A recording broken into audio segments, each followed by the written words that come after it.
The National Broadcasting Company presents Earl Stanley Gardner's A Life in Your Hands. Was the car running? How did he die? Where was the body? Listen while we place A Life in Your Hands. You never know when you step from the safety of your home when you may witness a violent death and be called upon to testify as to what you saw and heard. Murder is a dark enigma that strikes fear into the heart of man. Strange, baffling, mysterious. But the darkest crime one man can invent, another man can unravel. Such a man is Jonathan Kegg, created by Earl Stanley Gardner, the world's most popular writer of mysteries. Creator of Perry Mason, Doug Selby, and other outstanding characters.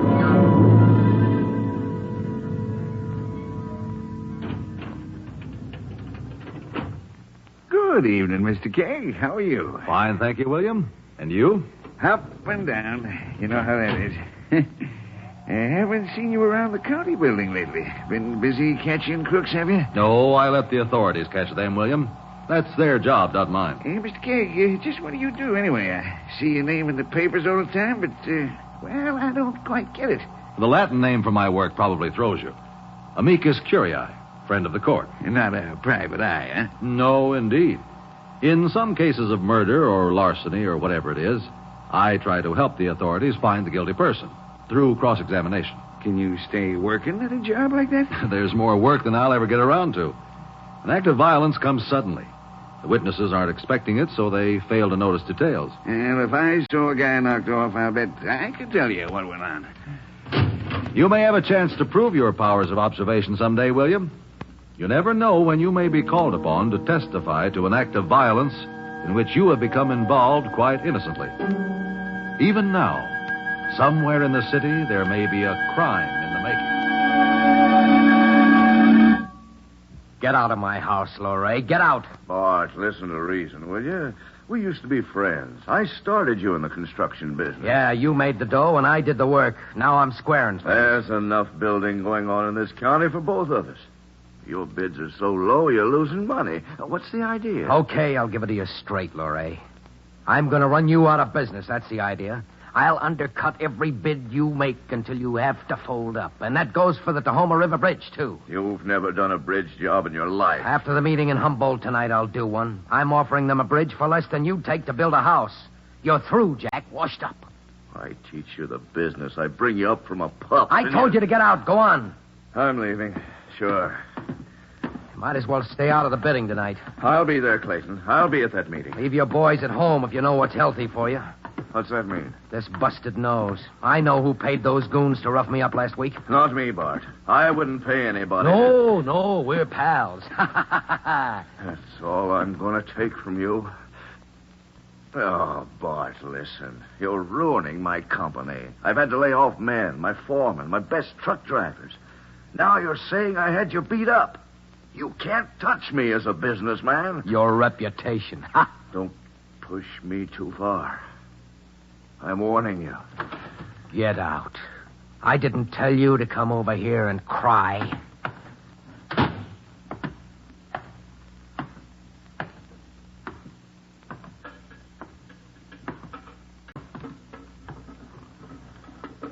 Well, you hear me tell him? I heard you. That's the last of Jack Lorray.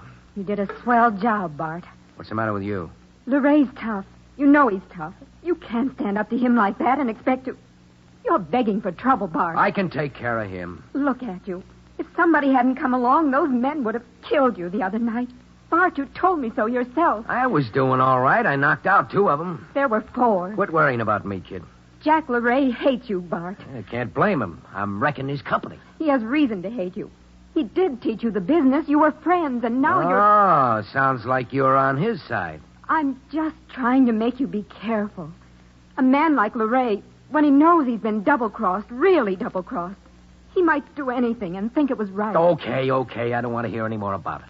Don't bid on the Tahoma Bridge. Stay away from that meeting in Humboldt tonight. Let him have the job. You don't need it. I need the work. I need work so Jack Luray won't get it. I'm going to smash him, hit him where it hurts.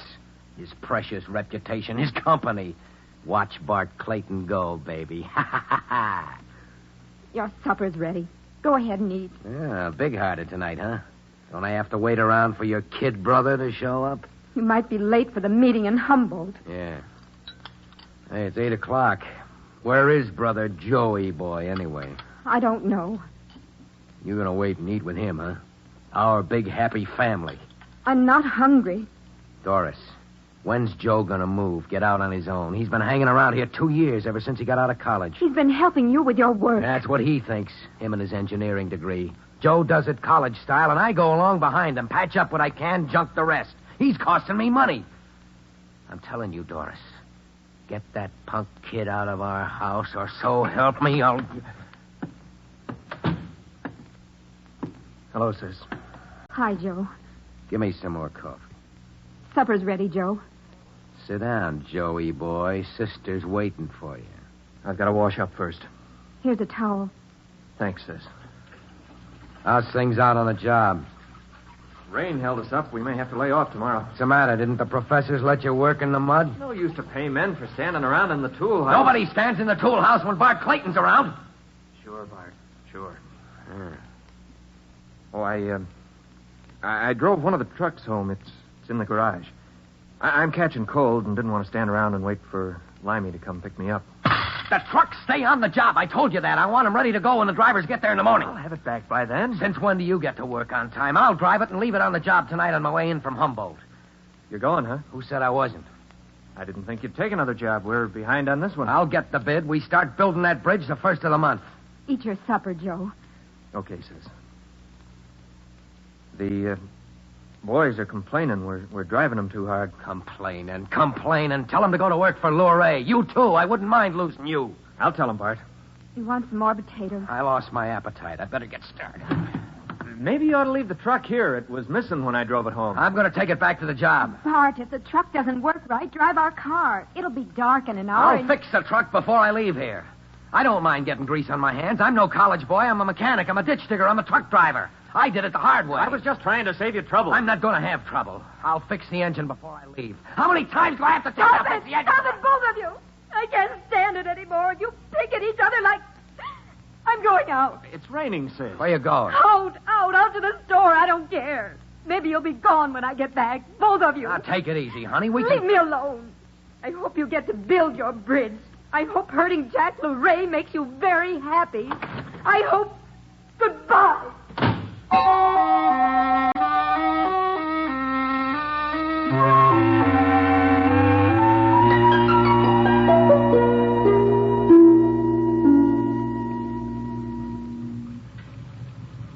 More coffee, see? I haven't finished this cup yet. Oh, the rain sounds pretty. Nice to be under a roof, though. Wouldn't want to be out walking in it. Like poor Miss Clayton. We can see real good living next door. Yes. She ran out the back door kind of sudden. She slammed it hard. Crying, too.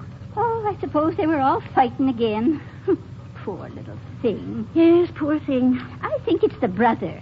Two's a family. Unless they have youngsters. Oh, that's different. You just said two's a family. I think it's the brother. But I don't suppose he has any place else to live. Poor thing.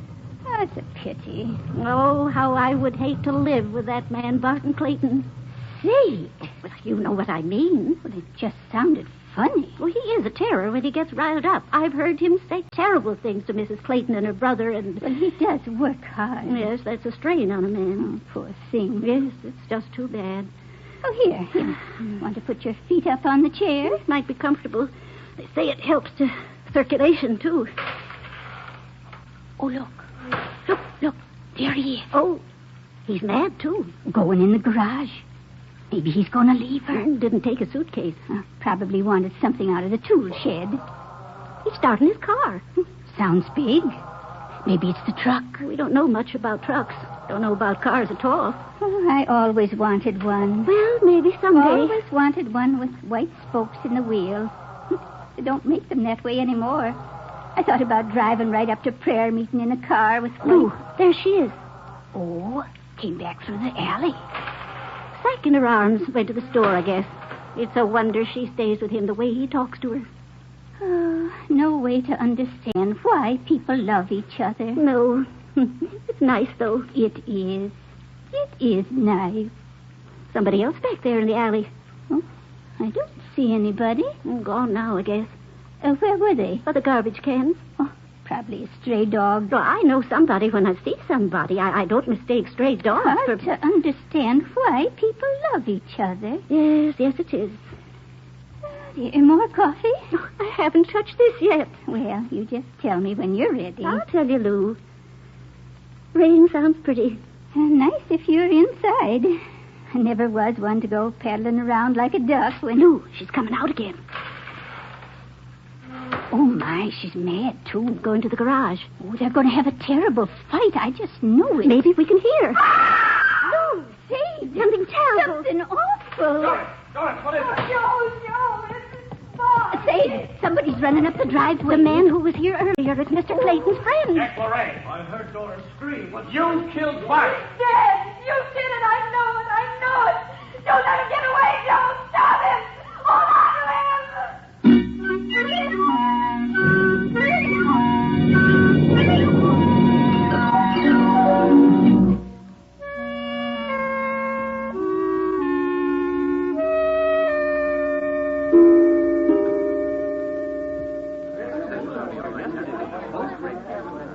Sit right here, Mr. Kegg, behind the desk next to me. Thank you, Coroner Willett. I don't mind telling you this inquest is wearing me down. 3 days, same stories over and over. I still think there's more to Bart Clayton's death than accidental. Carbon monoxide's so tricky, I don't know whether... We'll see what we can find out. Oh, I sure do. Thank you, Mr. Kegg. I debated with myself all night about calling you and having you drive way out here to Caney County, but I'm glad to help if I can, Coroner. Oh, it'll be a big help, all right. I don't mind telling you that I've been... what are they all jabbering about? Quiet! Quiet in here! The minute people heard I called you, they started piling into the room. Some here at dawn this morning. I don't know... Are you ready to begin? Sure. Quiet! Now, this is Jonathan Kegg. You all know his reputation. Those of you who don't, I'll explain. Mr. Kegg isn't here to represent any side. He's not for or against anybody. He's what they call an amicus curiae, a friend of the court. In this case, friend of the coroner of Caney County. He's after truth and justice. You want to take over, Mr. Kegg? I'd rather you'd ask the questions, if you don't mind. All right. Joseph Kerwin. Kerwin, come up here where we can talk to you. Take a chair. I've been over this so often, I feel... your full name? Joseph Harlow Kerwin. Brother-in-law of Barton Clayton? Yes, sir. Describe your activities the night of the murder. Well, I came home from work, drove the truck into the garage. I went in the house, washed up, and I was finishing my supper when my sister screamed. You and Clayton quarreled that evening, didn't you? Well, it wasn't exactly that. I'd been working for him. He told me I was fired. Might as well go somewhere else to look for a job. He was kicking you out of his house, in other words. I guess that's right. You know whether it is or not. That's what he was doing. You'd had a lot of fights before. Maybe motive enough to kill a man. I didn't go out of the house. My sister told you I was there when she came back from the store. Calm down, Sandra. Calm down. Now, you didn't like the way your brother-in-law treated your sister, did you? No. He was mean to her, talked rough. If he ever laid a hand on her, I would have... Would have killed him. Quiet. Now, you're a graduate engineer, aren't you? Yes, sir. And the night of the death, you... Excuse me, Mr. Coroner. Mr. Kerwin, was Mr. Clayton also a college-trained engineer? He was a self-made man. Made it the hard way, and he never forgot it. And he probably never let you forget you made it the easy way. Is that correct? Yes, sir. You resented this, didn't you? Yes, sir. You're excused. Mr. Coroner, Clayton died from carbon monoxide poisoning. Could that be the sole cause? Well, there was a lump on his head, but the carbon monoxide killed him. Then it might have been accidental death. I don't think it was. Clayton got beat up by goons a week or so ago. They broke his nose, but there was a fresh lump on his head when I examined him. I think somebody knocked him down, and the carbon monoxide finished him. It couldn't have been suicide? Not Bart Clayton. Who's your most logical suspect? Jack LeRae. Let's talk to him. LeRae, come up here. Mr. LeRae, why were you at the Clayton house that evening? I wanted to find out why he was bidding low on every construction job in the county. So low that he lost money. Bart told me why. He was out to ruin my company. What did you plan to do about it? Clayton drove a truck for me 15 years ago. I taught him everything he knew about the construction business. I helped him start his company. Do about it? Well, I left, but I was mad. I drove around a while, thinking. Then I went back to talk to him again. You were supposed to be going to a meeting in Humboldt? That's right. Weren't you going to see Clayton there? I wanted to get to him first, try to talk some sense into his head. Like I say, I drove back to the house, parked, and then I heard Doris scream. I ran down the driveway. She and her brother saw me. Doris started to yell. Joe said I'd killed Bart. Mrs. Clayton says you engineered a beating for her husband sometime last week. Oh, I didn't. Bart thought I did, but I didn't. I'm a businessman. I wouldn't do a thing like that to a competitor. You hated him. You know you hated him. You'd have done anything to make Mrs. him... Clayton, I've warned you before. Another outburst like that, and I'll have you taken out of here. Let's talk with Mrs. Clayton now. I'd like to hear her story. All right, Mr. Kegg. Go on back to your chair, LeRae. Up here, Mrs. Clayton, please.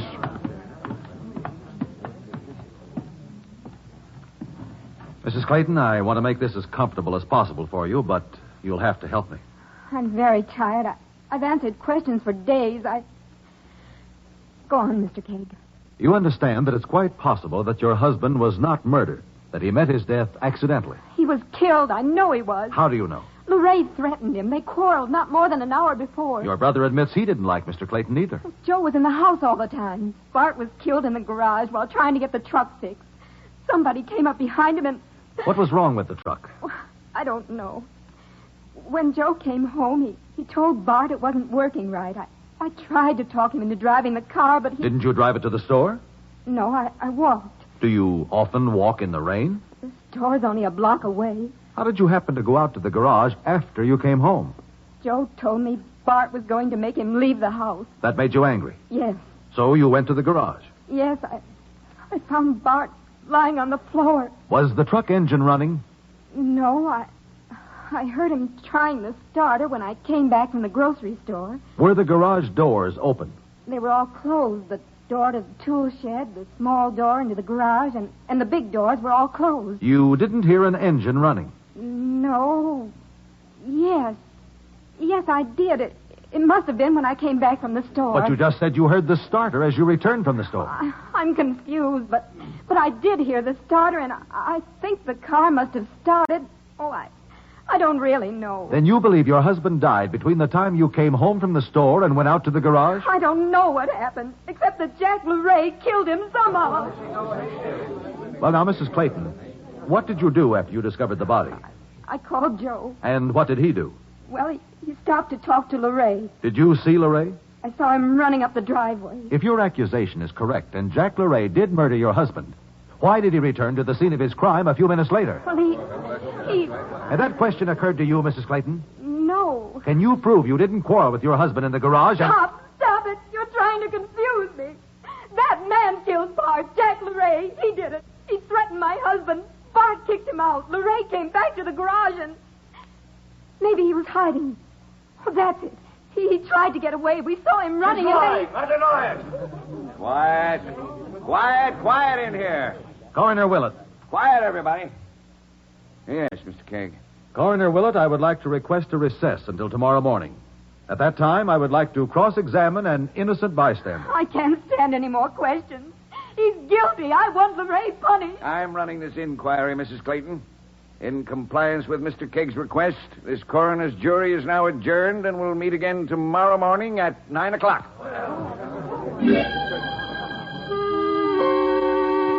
Jonathan Kegg is about to call another witness. That witness could be you. If it were, could you remember what you have heard? It would be vital that you do, for in this coroner's inquest, you would hold a life in your hands.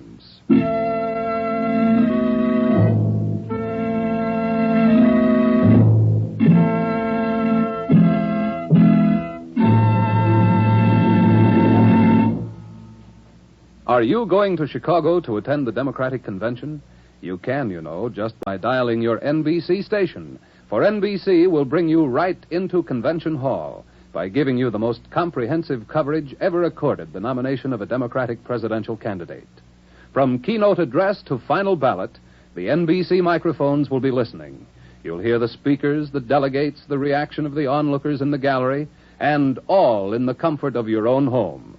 Remember to dial your local NBC station, and you too can be right in Chicago, listening to history as it is being made.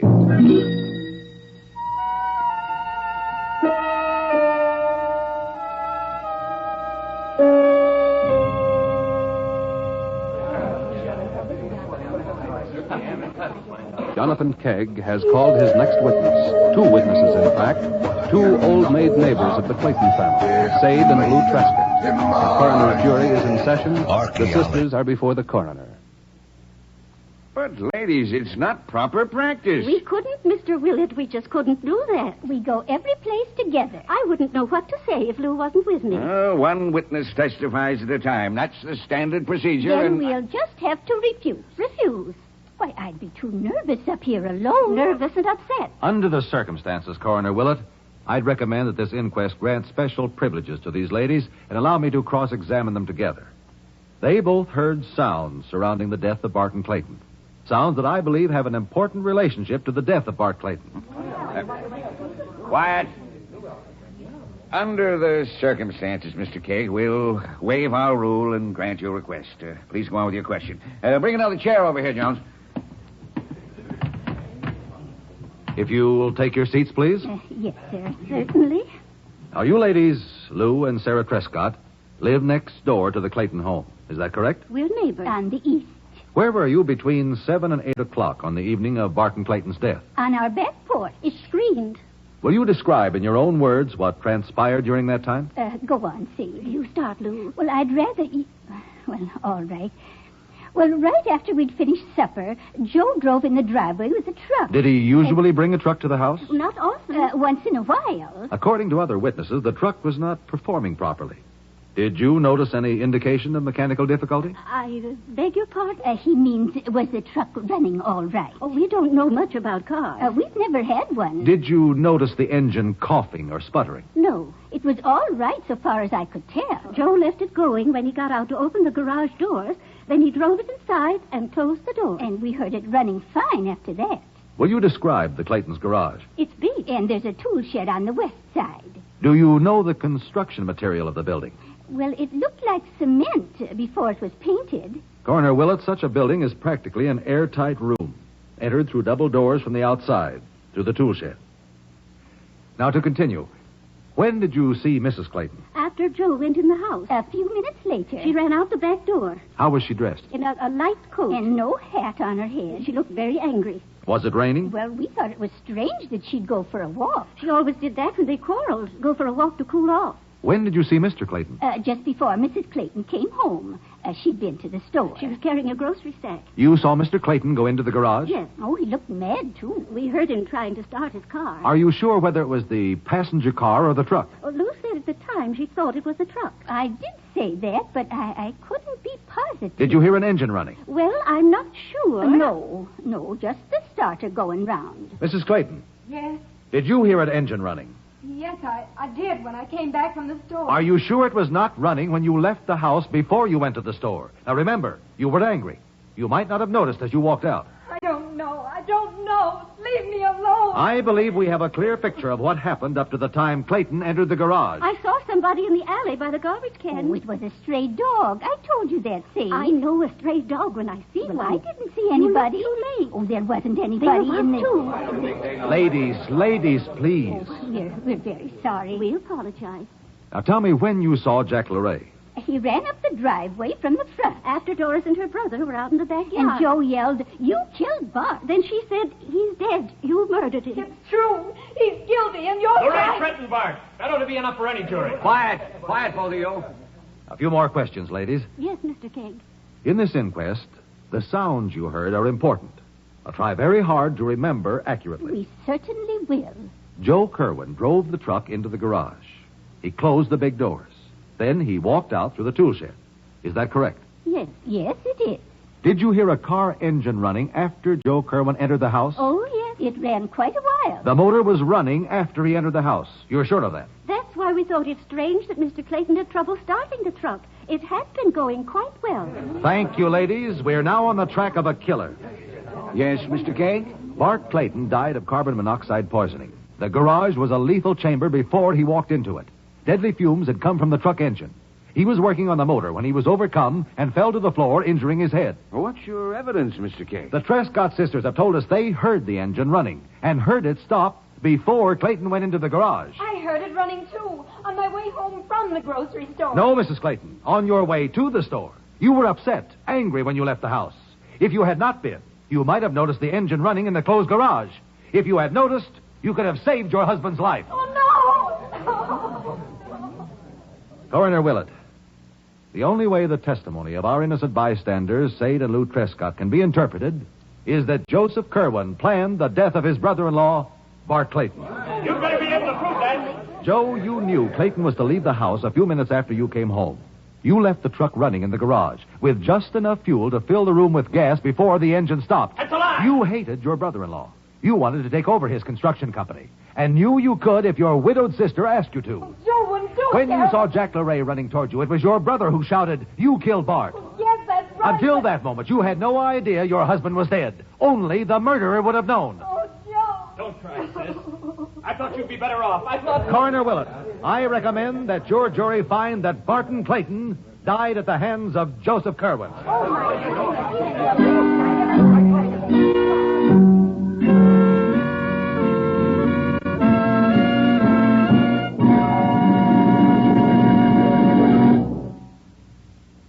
Mr. Kegg, now that it's all over but the trial, there's one thing about this case that still bothers me. What is it? The Trescott sisters, one of them anyway, was sure she saw someone out in the alley just before the murder was discovered. That's right.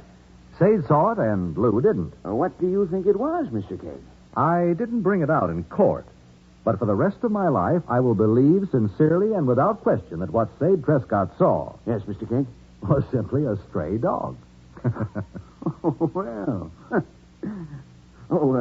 Mr. Kegg, Yes, Coroner Willett? as coroner of Caney County for the people, I want to thank you for finding the real murderer of Barton Clayton. I appreciate that, Coroner. When will we see you again, Mr. Kegg, as amicus curiae? I don't know just where I'll be, but whatever crime occurs, you may be sure I shall again offer my services as amicus curiae, whether it be in criminal court, at a coroner's inquest, or in the judge's chambers. Good night, Mr. Kegg. Good night.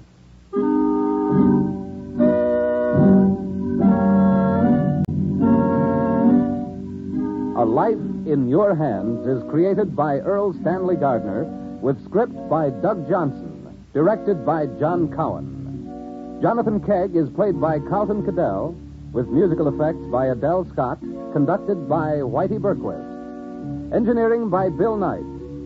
This has been a partially transcribed Bell production, and this is George Stone, extending a cordial invitation for each of you to be with us again next week, when the National Broadcasting Company will again place A Life in Your Hands.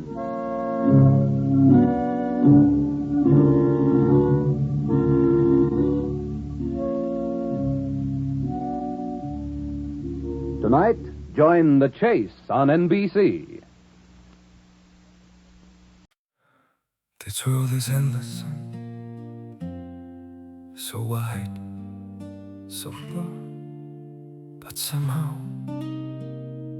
I'm still lost in you.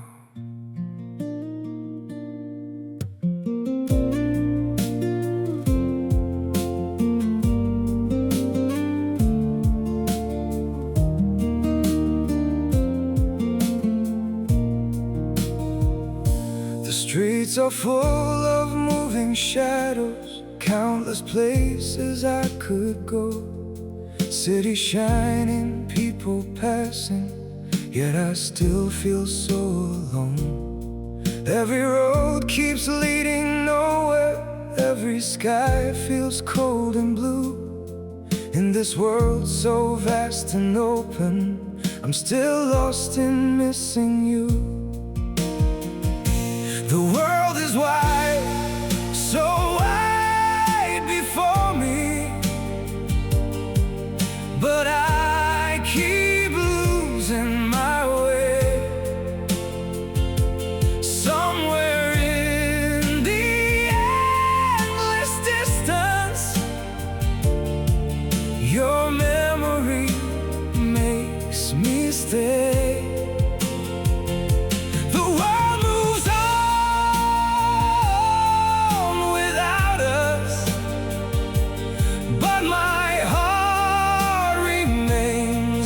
untrue. For no matter where these feet may wander,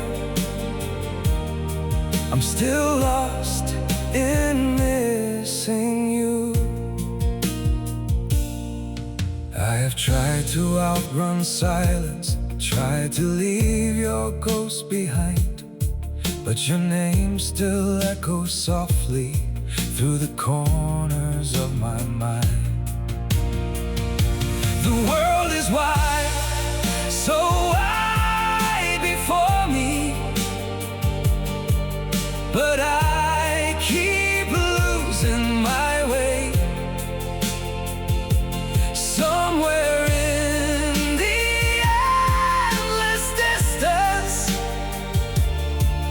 your memory makes me stay. The world moves on without us, but my heart remains untrue. For no matter where these feet may wander, I'm still lost in missing you. Maybe someday I'll stop searching for your face in every crowd, but until that day, this broken heart will keep calling your name out. The world is wide, so wide before me, but I keep losing my way. Somewhere in the endless distance, your memory makes me stay. The world moves on without us, but my heart remains untrue. For no matter where these feet may wander, I'm still lost in missing you.